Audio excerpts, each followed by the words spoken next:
Why is it so difficult for NASCAR and racetracks to spot potentially dangerous parts of the track areas and not preemptively fix them? Well, I don't know. I just don't know how you can stand and look at any piece of property as big as Michigan International Speedway and pick out every possibility where some spinning piece of machinery spinning out of control at 200 miles an hour like a pinball in a pinball machine can end up and hit something that's not padded with safer barriers. I mean,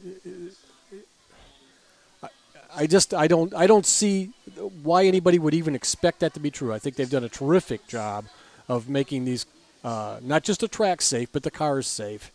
And will there be weak spots? Yeah. And then when they happen, they'll fix them. They're going to do something to fix that spot at Michigan, just like they did the last time we had an accident.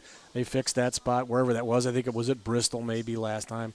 But okay, there's what do we got? 36 venues.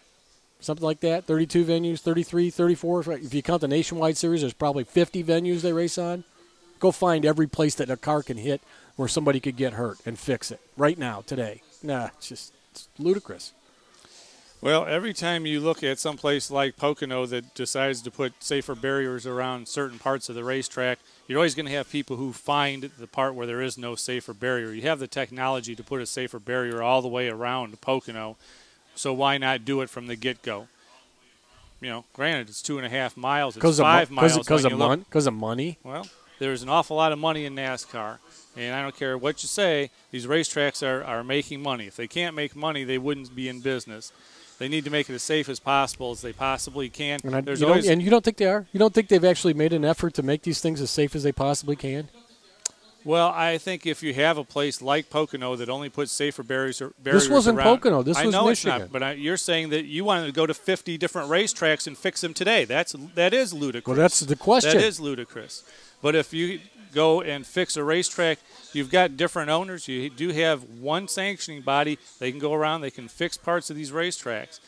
You've got many places that are unsafe. You can go and fix those just by going around and see that there's a potential danger. There's no reason that you can't. Disagree. I think they've already identified every place they thought was unsafe. Now they're still finding places, and they will continue to find places as long as they race, because they're never going to make them. You know, they're never going to be.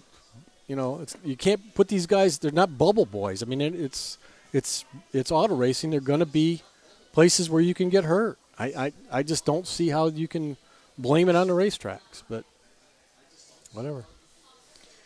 That was the JimWhiteToyota.com Fast Lap, brought to you every week by Jim White Toyota Used Cars on the world-famous Central Avenue Strip right here in Toledo, Ohio. Come out and see me, Charlie Turner, for the best possible deal you can get on a great high-quality used car, van, SUV, or truck. I'll definitely make it worth your while at Jim White Toyota on the Central Avenue Strip in Toledo. You can call me at 419-841-6681 or find us on the web at JimWhiteToyota.com.